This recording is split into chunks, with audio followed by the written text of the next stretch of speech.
Hey everyone, I'm Ashleigh Banfield and this is Drop Dead Serious. And if you have been waiting for an update in the David case, D4vd, the singer, who had a Tesla with a dead body in it, a girlfriend, allegedly underage girlfriend. Well, boy, do we have one for you, because there was a preliminary hearing in California today. I didn't expect all these details to come out, but damn, there was just so much gross. It was like a horror movie in a courtroom with real family members present and a real defendant in an orange jumpsuit shackled. So not a good day for David. Yeah, not going to lie. I don't know if he's feeling confident, but you're about to hear something that indicates he's very confident. Don't ask, but wait for it. Lauren Conlin is a reporter for LA Magazine, and she's going to join me in a hot minute because she was in the courtroom all day and she saw everything. This was basically the day that prosecutors finally started laying out the murder case against, I called him David, D4vd, but his real name is David Anthony Burke. And if day one is any indication, this is going to be one of the most disturbing court cases that I've covered in a long time. I mean, like I said, it's the stuff of the movie Saw. It is just unbelievable what some people can do to others. Allegedly David to his former underage girlfriend. And by the way, if this just happens to be the first time you're hearing about this case, or you'd been following the case, but it's been a bit, it's been a minute and you need to kind of be reminded of what the heck went on, I have an entire playlist. You're welcome.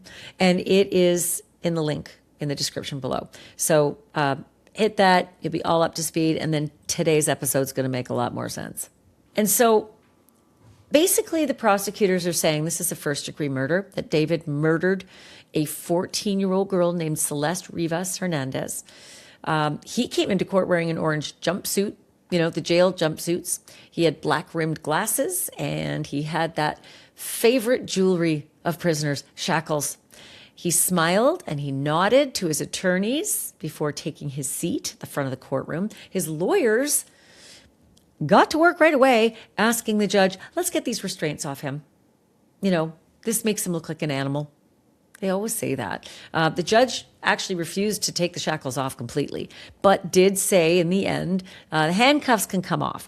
And instead, David remained chained to the chair. Like the shackles at the belly got shackled to the chair. So ain't no dignity in that. And then the testimony got underway, and brace yourself. If you got a weak stomach, if you're triggered, this is not the episode for you. It's so sad. It's unimaginably gross, but it's also really sad. The prosecutor actually, through witnesses, outlined what happened in that trunk to that girl. And the first witness was Los Angeles County Sheriff's deputy who knocked on David's door back in February of 2024, while Celeste was still just a missing young teen girl. His testimony painted a picture that was like surreal. David answers the door and he's wearing a bonnet. Don't ask. That's what he said, a bonnet. Okay. And he was really casual while he answered the door to the police. He was eating, and he did not stop eating. Reportedly, the whole time they were there, he just kept on eating.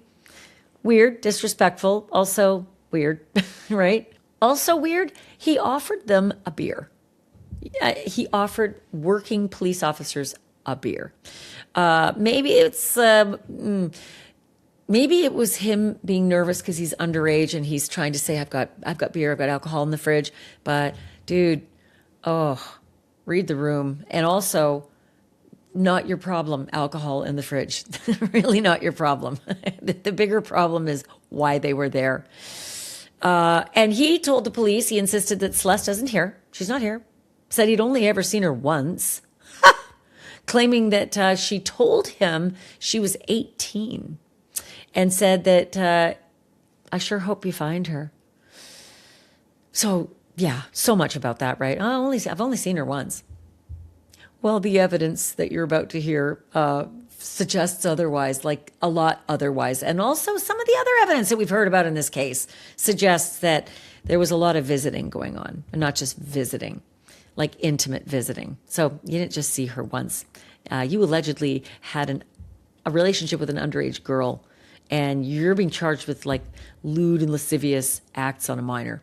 So the courtroom ended up taking a super duper dark turn, though, when the homicide detective, Joshua Byers, got up on the stand. And one by one, the prosecutors began displaying the photos. Not everybody expected that this was going to happen today, and there wasn't a ton of warning. So all these reporters, all these folks in the gallery, David and his attorneys, and then the prosecutors who've seen them before, and the judge, and all the press, and the family of Celeste all suddenly have massive monitors of some of the most despicable crime scene imagery that one can have in a case. All these pictures were recovered after Celeste's remains were found inside that front trunk of David's black Tesla. So while the photos are up there on the big monitors, the detective is sort of the scribe, right? He is being asked by the prosecutor to walk everybody through what the hell is up there on the screen. And he described garbage bags that contained dismembered body parts. And when I say body parts, I'll be specific: severed arms, severed legs. That was in one bag. A head and a torso were in another. The animal activity was awful. Maggots, clearly visible. Decomposition so advanced that he testified Celeste's face was no longer recognizable because of what investigators basically described as her face had fallen off. At one point, the prosecutors displayed Celeste's severed finger. Remember the one? It's well known now. It said "shh" on it. That was a tattoo. Another photograph showed blue plastic fragments that were embedded into her remains.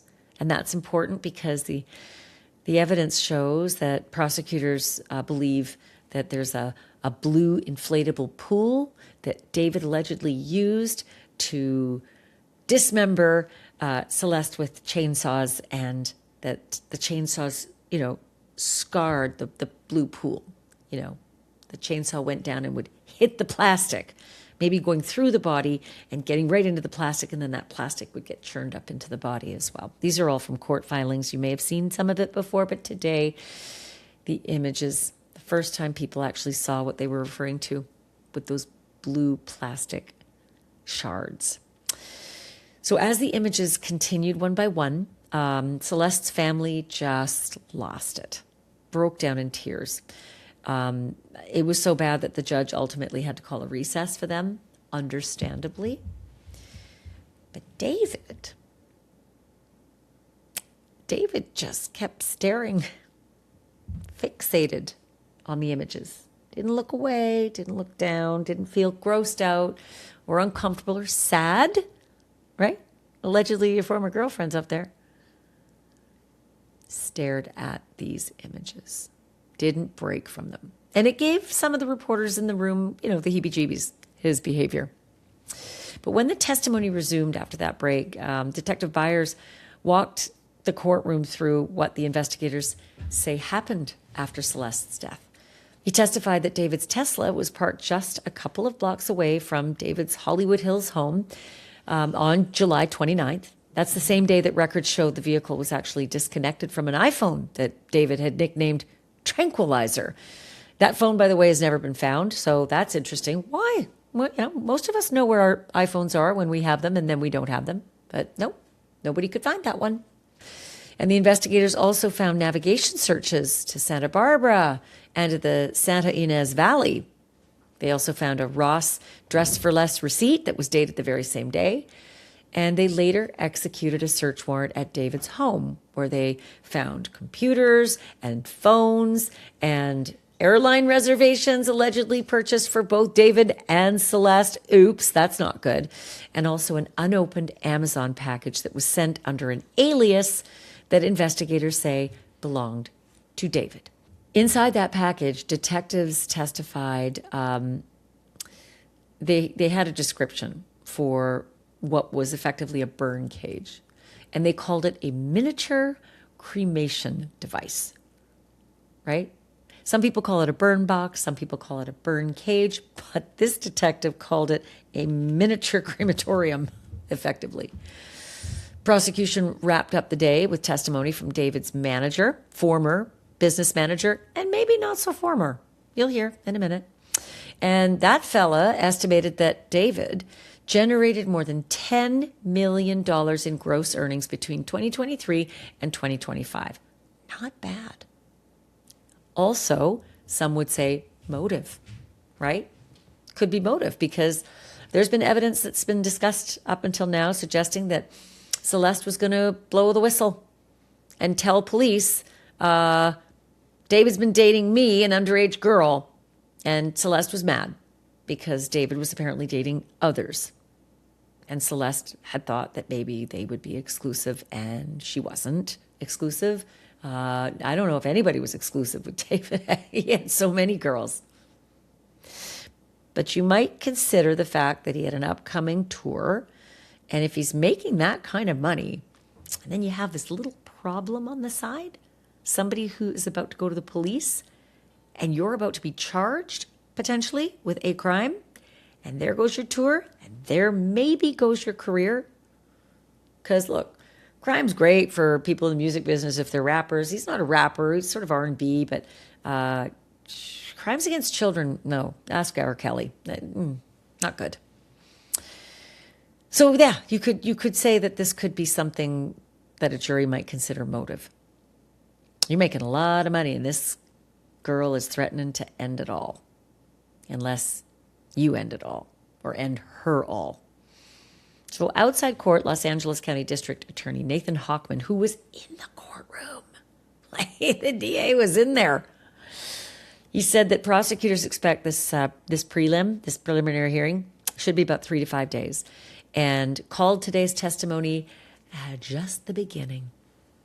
I like to say tip of the iceberg, but yeah, I guess like hold on to your chair, because today was bad, and if this was just the beginning, I can't imagine how much worse it could get. But by the time they're finished, Nathan Hochman, the DA, says that they're going to ask the judge to hold David to answer on charges including first-degree murder with special circumstances, lewd acts with a 13-year-old, and mutilation of human remains. None of those charges particularly street credible, right? Not really. Really bad. And also, there seems to be a lot of evidence for the lewd acts part, because there were photos that the police allegedly obtained showing David and Celeste in some very sexy positions, shall we say. So that's bad for your case. If you're charged with that charge, that's bad for your case. And that whole blue plastic shards in the body parts, from the kiddie pool, that would definitely back up a mutilation of a corpse. The first-degree murder part, that's where they really got to be clever. And they've got to get to his intent. And then proof beyond reasonable doubt that it was him who did it.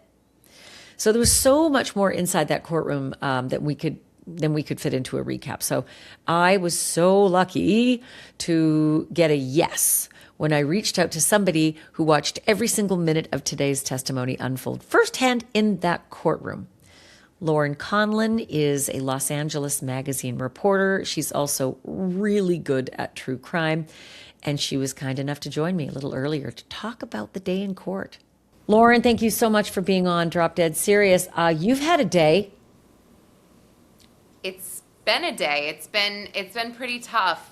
I wasn't expecting to see the graphic images that we saw, Ashleigh, and I gotta say, this was within the first hour of being in court. So it was right off the bat. I wasn't expecting it. And for me, I mean, it was hard. I kept looking over at Celeste's family. I couldn't help it. I kept looking at her father for whatever reason, and it was just so heartbreaking. So incredibly heartbreaking. Well, listen, we read the details, but you're actually sitting there, so best you can, tell me what you saw. Yeah, I mean, so when the images were on the screen, I'll just respectfully sort of detail them point blank, but we saw a garbage bag first closed, and then next to it they had opened the garbage bag, and we saw her arms and her legs, and they described just sort of a liquid wetness around them from the decomposition process, insects, I mean blood. And Ashleigh, one of the most chilling things about this is I can't really stomach this, but I'm trying to, and I'm trying to take notes, and I'm looking away. Same with some of the other reporters. But David, I mean, I was a little confused because he was just staring at the screen like he was watching a movie. Did not flinch. Did not flinch. Made me sick to my stomach. How he just didn't look away, not once. I mean, you see defendants in court, you see them react sometimes, you see them, you just, sometimes you even see them shake their head like I didn't do, I mean, none of that. Nothing, just staring. And I that was one of the worst moments for me in court. Not for me, it's not about me, but just in general. And then we saw other photos of the torso and her head, which were very tough to make out. I did not realize that I was looking at a torso and a head at first. Her hands, we saw the fingers that were removed. I mean, it was Ashleigh, it was so awful. It was so awful, and I just, again, I cannot believe her family endured that. I think as a parent, I may would have had to leave, but then again, I don't know. But that's kind of how the morning started. Weren't they given a heads up by the judge to look down, that they were, at least the family had some warning that these terrible images were coming? So I've heard other people say they got a warning.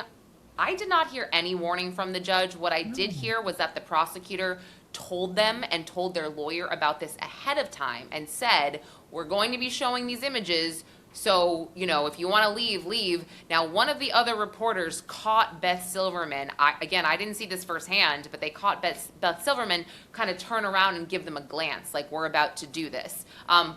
It's funny. I was just like, I'm shocked that there was no warning issued, even just to the gallery. Like, if anyone is, because generally, not everybody can handle that. So, but nothing.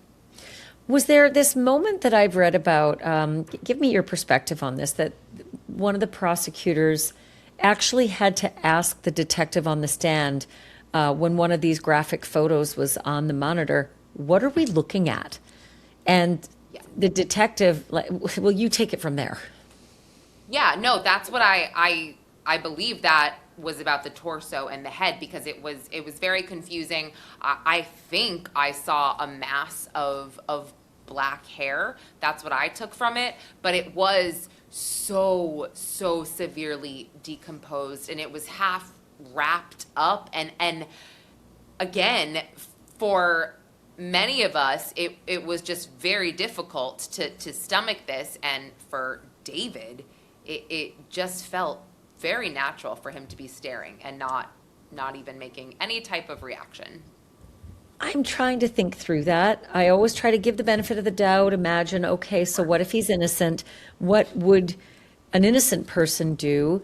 And I keep thinking this isn't just some stranger who's dismembered and rotting in these images. It's his former girlfriend. Well, I'll have to say allegedly, because these are charges now that he had lewd and lascivious conduct with a minor.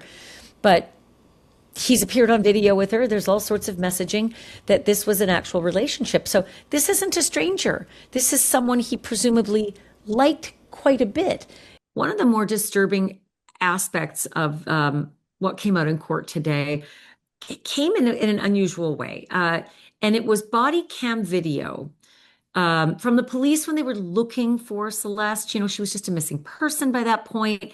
and they are asking David all sorts of questions about, do you know her? And of course, he's misdirecting like crazy, and I'll get to that in a second. But he had a picture of her on his phone. Describe that. Yes, we saw a still of the photo that he showed the police, and I was so disturbed, Ashley, because this little girl was in sixth grade in this photo, and she looked like a young sixth grader. To me, she looked about 10 years old. She had this cute little Batman zip-up hoodie on, and this picture is on the phone of an 18-year-old, 19-year-old man at the time, and you're just like, what? Like, why is this acceptable? Why is this? It was very disturbing. Very It disturbing. really, it really speaks to the, I mean, the really gross part of the case, but still, like a lesser of the horrifying murder is just that there was a child that, you know, was apparently having a sexual relationship allegedly with this young man, and there is a charge, lewd and lascivious acts with a minor. So that seems like pretty good evidence there for that particular charge. Yes, I mean, David did say over and oh, she said she was 18, but apparently, or she told me that apparently people are saying she's 13, and I'm just like, well, yeah, I mean, I don't know if you're looking at this photo thinking this was last year, 2 years ago, if you see recent photos of her, it just didn't really make a lot of sense to me. And again, I thought he was offering up too much information voluntarily. I mean, why would you keep, even if the photo was her when she looked younger and you started seeing her when she looked older, why would you keep the younger photo on your phone? It's just creepy. Exactly. Yeah. Exactly. And Exactly. the misdirection part is important because as I understood it today, and it gets a bit complicated as to what he said to the questions he was being asked about, do you know her? When was the last time you saw her? How well do you know her? And he was really obfuscating. How did he characterize it to the police? Well, he basically said that he had not physically seen her since November. And this was February of 2024. So he said he hadn't seen her physically since 2023 November. He said he spoke to her maybe a week or so ago or something along those lines. But it was very much like, well, I guess I kind of know her, but not that well. But I do have this photo of her. He said they met on Instagram, Facebook, Discord, online basically, but was absolutely making light of it. Again, while he's chewing food, while he's saying, "Oh, there's alcohol or beer in my fridge. I just want to be honest with you." Just trying really hard. Seemed like he was behaving in an unusual way and also trying to be just a little too casual about all of it. Bingo. There's a lot of evidence to show that he was completely lying about the nature of his relationship and when he last saw her and when he'd communicated with her and when she'd been at his house. Like all of that stuff exists. Oh yeah, and when you kind of play that footage back, I think you realize how diabolical it really is because it comes so naturally to him to just kind of lie like that right off the cuff, just to, volunteer this information that nobody asked about yet. But he did it very, very easily, which is really alarming. And then later, when they executed a warrant, they got his computer. I think it was on his computer. They found airline tickets that show he and Celeste traveling together to a couple places, right? Like it is not a casual relationship. I think they went to, Well, I can tell you they went to from LA to Texas and LA to London, and he's from Texas. So I was thinking, well, did they go to his family's home? Did she meet his family? I mean, what did they know about this relationship, this grooming that he was doing? I mean, it's so so bizarre to me that nobody stepped in sooner if they saw this young girl and they knew how old she was. So I think that's what's also going to come out in the next couple of days. Who knew, if anyone, her age? Did anybody ask her age? I mean, it is really bizarre to think about nobody stepping in here. were there people who were complicit in this? But I find more interesting an absolute proof how well you knew her. You're traveling with her internationally. And international travel, I still don't understand how that happened because if you're a minor, you can't just travel. You have to have your parents' permission. And here's this grown man with an underage girl crossing a border. Like it just screams of sex trafficking. That's not a charge here, but how Wow. did that happen? That's a real, I didn't even think about that. I mean, I feel like there might have been some forging of signatures, or if another adult, I mean, who knows? Who knows? We might find out, but man, I did not even think of that. It was pretty alarming. And again, it just shows you're lying. You didn't just meet this girl and didn't see her recently. You're traveling around the world with her. This episode is brought to you by Wild Grain. If you really love good, fresh baked bread, but you don't have time to hunt down the bakery, this is honestly one of the easiest food subscriptions I've tried. Wild Grain sends bake from frozen sourdough breads and pastries and even fresh pasta right to your door. Everything is made with simple ingredients that you can actually pronounce, so it tastes incredible and it's easier on your tummy. And the best part is that you just pop it in the oven. No thawing, no prep, and in about 25 minutes, your entire kitchen smells like a bakery. And don't just take my word for it. They have over 40,000 five-star reviews, and they've been voted the best food subscription box by USA Today for 3 years in a row. For a limited time, Wild Grain is offering my listeners $30 off your first box, plus free croissants for life when you go to wildgrain.com/Banfield to start your subscription today. That's $30 off your first box and free croissants for life at wildgrain.com/Banfield or use the promo code Banfield at checkout. Links in the description. And they also found airline tickets in David's home during the search warrant. And the airline tickets mattered because they had Celeste's name on them, significantly proving that they were traveling together. Yes, they found these on a tower computer is what the detective referred to it as. And they were United Airline tickets. There were two separate trips. One, California to Texas, his hometown, or home state. So, one could speculate or assume that she knew his parents. And then second was to London. So, we read about these trips in the pretrial briefing, but again, it was another thing to see this in court in addition to just the prosecution just laying out all of this evidence at the same time. And it was a lot, it was a lot. It was a lot, and all they needed to establish was probable cause in this hearing, but it's a couple days long and so detailed. I'm almost wondering if they're trying to scare the hell out of him into taking a plea deal. Like, this is just a preliminary, and look what we've got on you. Well, can I tell you that one of the more shocking things that we heard today, and when I say shocking, it's a different kind of shocking, I guess. The finance director, or the former finance director of Mogul Vision, discussed that he still had a relationship with David's mother, Colleen, who was David's money manager. Now, I don't know if the if the defense was trying to say like, David didn't really know how much money he had. It was his mother who dealt with the finances. If they're trying to say, the motive about the money doesn't exist because he didn't know. Well, they tell us that the former finance director, Benjamin Gregor, I believe his name was, he still works with Colleen Burke to this day. And the prosecutor, Beth Silverman, says, why? What are you guys working on? And he says, we are trying to find David a new entertainment attorney.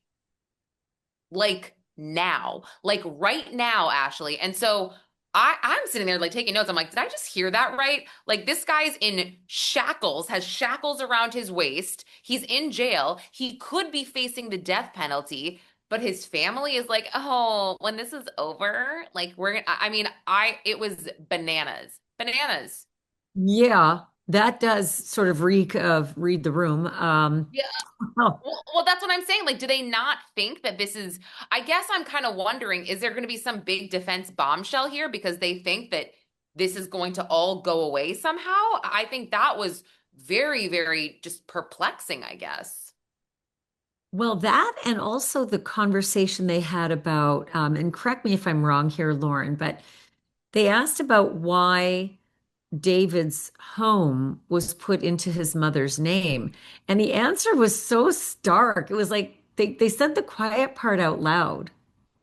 Right. Well, so he said that he admitted to recommending somebody who could do that for Colleen, move the homes or move the titles into her name. And the prosecutor said, "Well, isn't it true that you suggested this so that David could avoid any type of, penalties with a potential wrongful civil suit where they come after your home and your assets?" And he kind of was like, no, no, no. And they were reading a lot of grand jury testimony that would support that this is why. This is why. That they were concerned about a civil case brought by Celeste Rivas Hernandez's family and wanted to protect their assets. Yes, and I asked the attorney, Patrick Steinfeld, the family attorney, about this after, and he said it was just disgusting. They were just shocked. They were shocked to hear this. I mean, obviously, in addition to everything else, but yeah, and her family, by the way, had a translator there as well, which I thought was important because I was thinking to myself, like, are they understanding a lot of this? Because it was alleged that her dad didn't speak much English at all, and that is true. Wow. Well, God, I mean, just to add another insult to the injury, trying to get it secondhand in the courtroom from a translator. There was one detail today that I thought was very stark, but super compelling and very damning. And that was that in these terrible photos that everybody was subjected to in the courtroom, there was a detail that was critical to basically making it look very, very much like David had something to do with this. And that was blue bits of plastic in her remains. Remind us why that was really important. Yes, so they showed us these blue fragments in her decomposing remains because David had ordered a blue inflatable pool that was found in his garage. Or I'm sorry, the order was found on Amazon, and it was alleged that he dismembered her using this pool also because they found linear cuts in the inflatable pool as well. So they showed us a close up of this. And again, you read it in the pretrial brief, you read it in the autopsy report, but it's just not the same as when you are forced to look at it. Yeah, I mean, you get the fragments, blue fragments that they say they have forensically matched to this scarred up, cut up pool that they found at the home. And one of the charges is, regarding mutilating a dead body. So that would speak to proving that charge. I mean, this pool, these, fragments all match. And she's in a Tesla in a tow yard. Yeah. Yes. And look, it was crazy to see. I actually took the time to put everything he had ordered in chronological order after her death, and it seemed to me, and I'm speculating here, but it kind of looked like he started to change his mind about what he allegedly was going to do with her body, because at first we see a shovel was ordered, then it's chainsaws and the pool, and then we see a burn cage, and then we see fire resistant mats. So I'm like, cadaver bags and heavy duty laundry bags. I mean, it just seemed to me that he did not know what he was doing. He didn't have a plan. He was figuring it out frantically as he kind of went along. And again, just seeing all of this on paper, so to speak, was pretty damning. And very compelling as you say that, because everybody had the question, who would, even if you were going to kill someone, why would you put them in your own trunk and then park it just a stone's throw away? Like, don't you think that that's going to come back to you? And it does sound like what you're saying makes sense. That wasn't the intention. He just, perhaps if he's guilty of this, couldn't figure out what to do next. Yeah, and investigators had also stated that The last known image or surveillance image of David driving the Tesla was July 29th, 2025. They had images of that, they had footage of that. But what they also had, Ashleigh, was the fact that his iCloud account was disconnected from the Tesla on that day, July 29th, 2025. They identified the account and the phone. It was called Tranquilizer, but they never actually found this iPhone, the physical iPhone. It's an iPhone 16 Pro Max. They never found it, but a lot of the data that was scraped came from this phone. They didn't find the phone. They didn't find the spade that was ordered, Yeah. presumably for burying. That would be the guess. They didn't find that burn mat, which I had heard of only today. I heard about the burn cage before, but not the burn mat. That wasn't found. But they did find a receipt for Ross Dress for Less. Not sure why a big, music mogul needs to go to Ross Dress for Less, but it was a receipt for the significant date of the detachment of his phone from the Tesla. Yep, and they went to that actual address that they found on the receipt. They got that surveillance. They saw him buying something in the store, and they're like, "Yeah, he was driving it. This is the guy. This is him."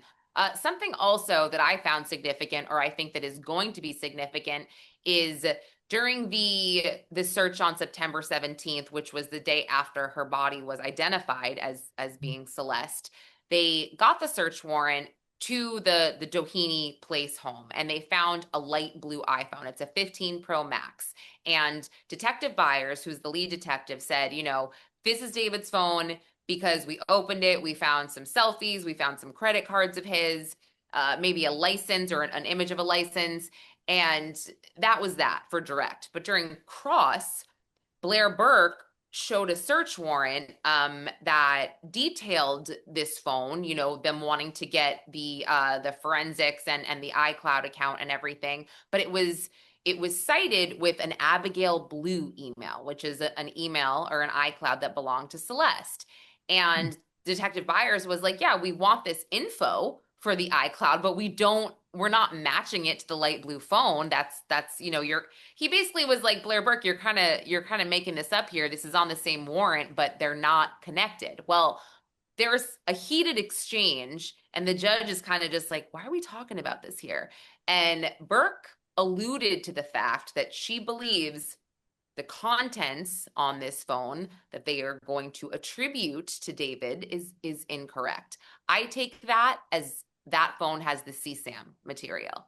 I take it as the defense is going to say, no, that was Celeste's phone. She took those pics. I have a feeling, and again, I could be wrong, but there was so much time spent on this light blue phone, and we didn't really get to the bottom of it, that I was like, okay, there's something more there. Well, we'll table that because clearly this is just a preliminary hearing. We have a couple more days. Maybe they'll Right. return to it, or maybe it'll come up at trial. But they also said something, and I feel like this is a cliffhanger. I feel like they just left it and it's unresolved. But you tell me, the detective said that evidence about Santa Barbara and Santa Ynez Valley, I hope I'm pronouncing that right, Santa Ynez Valley? Yeah, I mean, I'm not from California, but yes, they say That it was that way. the detective said it's of particular interest, and that it feels like they just kind of left us hanging. That we all know that these trips were made to Santa Barbara, but I was just sort of curious about why the detective said Santa Barbara and Santa Ynez Valley are of particular interest when they were talking about the mat not being found, the phone not being found, and some of the other evidence. Any idea?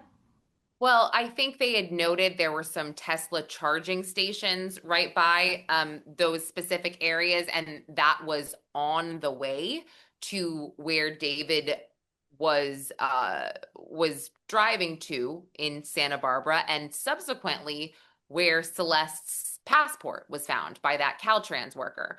So I feel like sure, there could be more evidence found in Santa Barbara, maybe, but why wouldn't they put that in the pretrial brief if they put the passport? I don't know. Again, I could be wrong. I feel like I'm wrong on so much sometimes, actually, that I don't know. I mean, you could be right, but yeah, I don't Well, know. it's such a guessing game right now because I can't for Yes. the life of me figure out why this guy, if he's guilty of these crimes, would have killed her and immediately driven out to Santa Barbara County and then not disposed of her. He had the ability. I don't think it's too hard to dig. I mean, I think I could do it. I'm a girl. Um, but why was she still in that Tesla trunk when he had made these trips out there? And what was the reason for the trips? Have we ever kind of figured that out? No, I mean, I always I've sort of compared this in my mind and probably out loud a few times to Scott Peterson going back and forth to the marina. I mean, did he I think maybe, he was disposing of her belongings possibly. Maybe he was burning her belongings there because it was so far away. He forgot about the passport probably. But yeah, or there was some kind of alleged plan that he was concocting in his head. But you're right. Why make all these trips just to keep her in your own car, registered to you before you go on tour? Parked around the corner. I mean, parked within Right. sniffing distance. Right. And then towed because you obviously don't have anyone move it for you. You don't move it into your driveway. You obviously like, did he just think it was going to go away?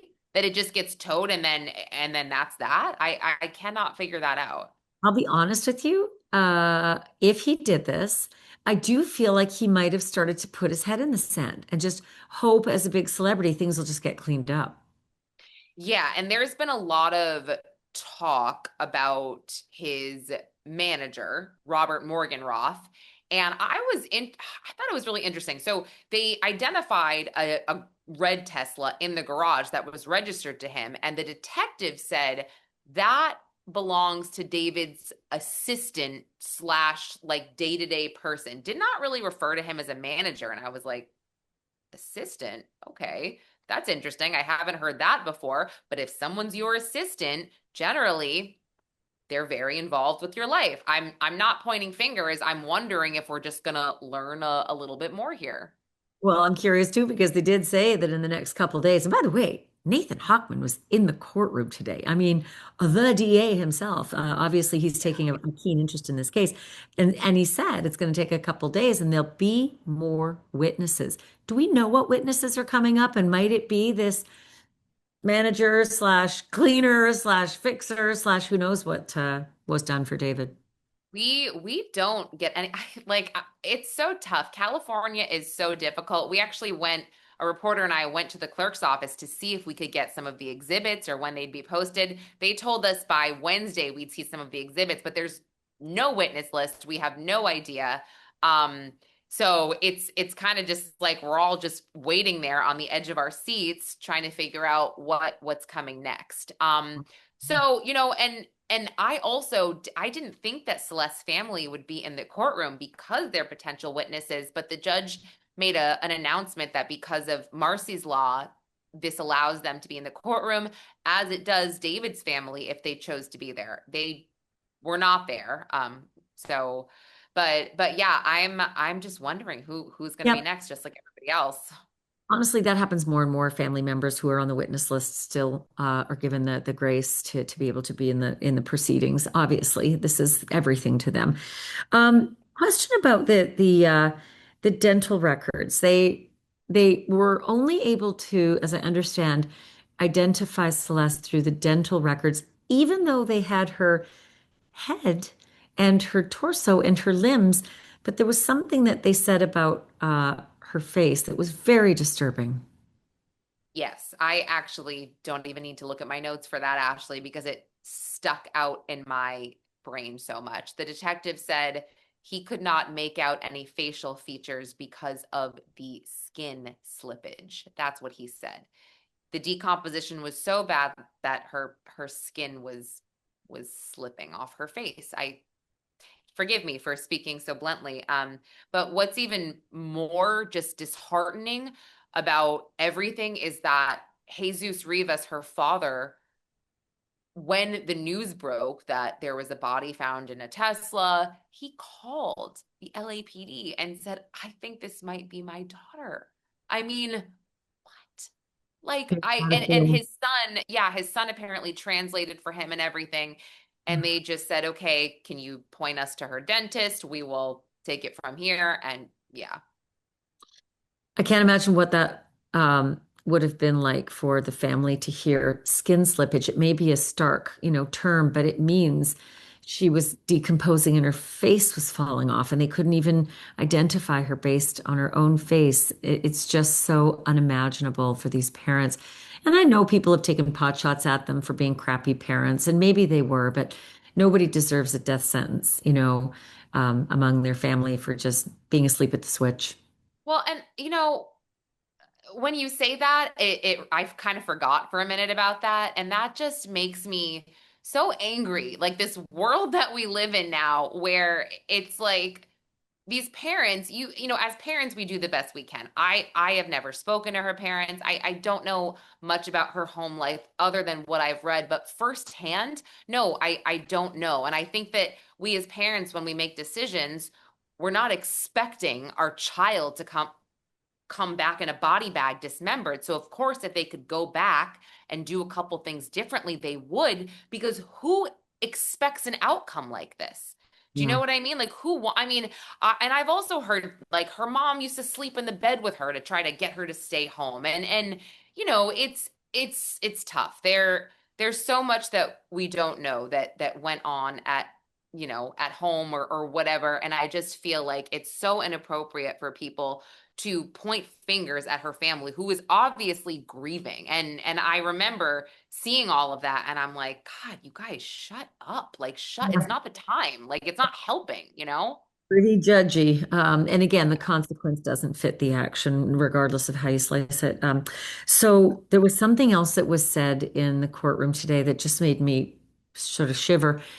I have heard the term before used to describe a piece of evidence as a burn cage, that David had allegedly ordered this burn cage to be delivered to his home. It was found in the home. It hadn't really been opened or used.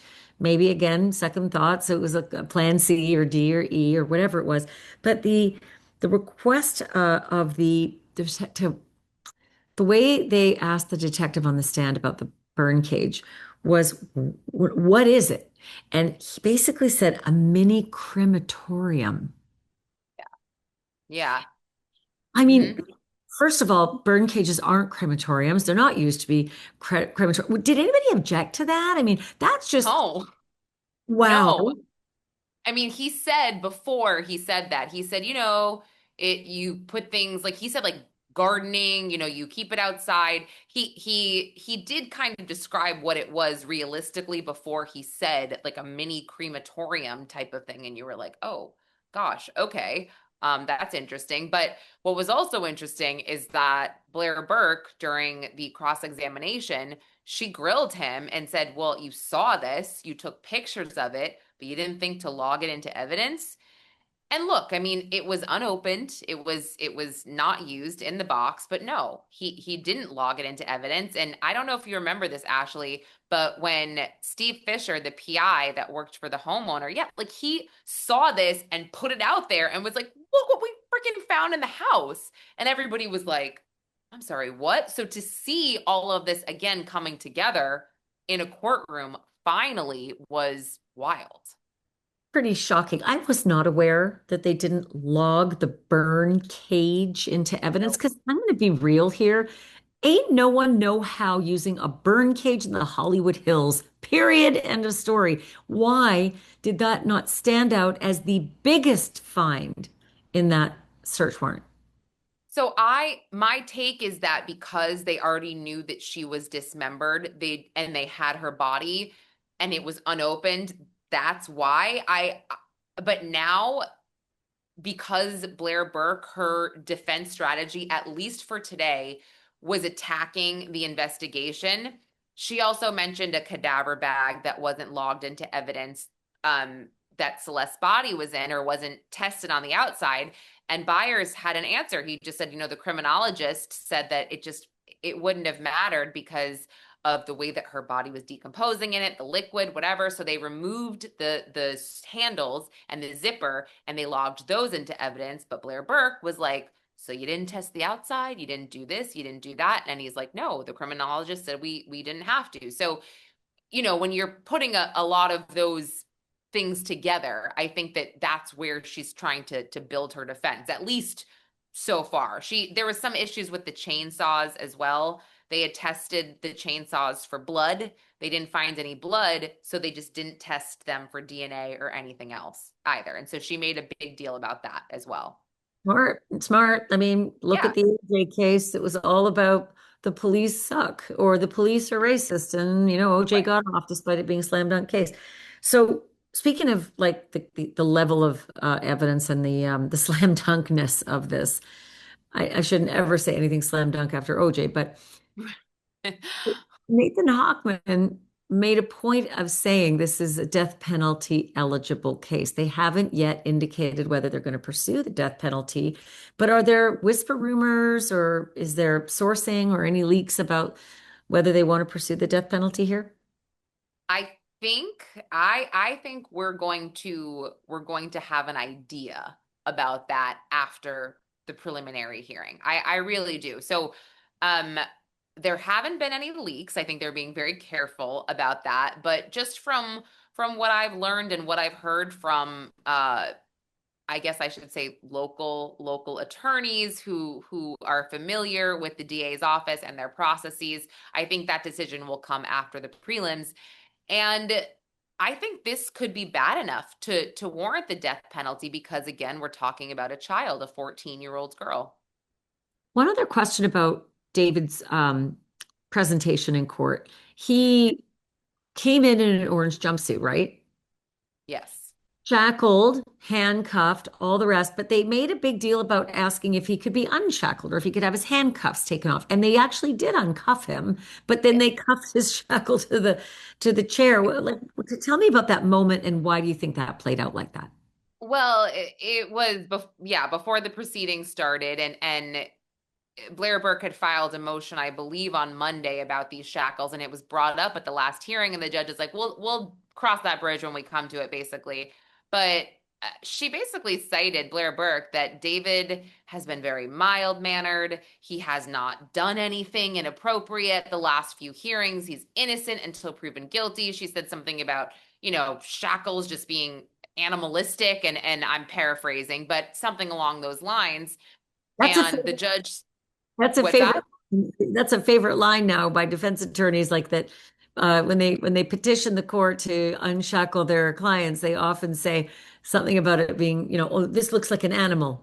Yeah, yeah, it was something along those lines. I can't recall. I'll have to get the transcript, but it was just like, okay, and the judge cited a lot of case law, and I could tell where she was going, and I was surprised that she's like, okay, well, we're gonna keep you shackled at the waist, attached to the chair or the table, but you can have your hands free to take notes and drink water. And look, I couldn't see the shackles at his waist. I saw from about here up. I mean, the sketch artist, I don't think they, certain angles they were sketching the whole body here, but from where we're sitting, you really couldn't see his bottom half anyway. Listen, I have kept you long enough, and it's been a long, long day for you. Lauren Conlin, thank you so much for all of this context and color. It's just invaluable. Of course. Thank you so much for having me. I would love to come back for I don't know, a more uplifting case if there is one. I don't know if there Good is one, time, but man. It is a tough beat. Not gonna yeah. lie. No, so good to have you though, and please do come back. My great thanks to Lauren Conlin. Man, oh man, that girl's a good reporter. And oh, I feel for her. Let me tell you something. It isn't easy sitting in a courtroom when images like that flash up on the screen. You think you're just there to, do your job clinical like a doctor with blood. They just get used to it. You don't. You just don't. Because there's a family sitting right here crying because that's their baby. And that stuff is hard to process. The shit gets real fast. Yeah. And so I feel for Lauren. I feel for the other media that were there. I feel for the family members. I feel for the officers of the court. They're real people too. And they've got to deal with this, a teenage girl rotting in a trunk with her face melting off. I mean, this is hard to process. So, justice for Celeste. justice for Celeste. What that means, whether it means David gets locked away for a long, long time or even gets the death penalty, watch this space. And if you've been watching this space, thank you for watching this space. Thank you for listening. Thank you for watching. Thank you for subscribing. And remember, truth isn't just serious, it is drop dead serious.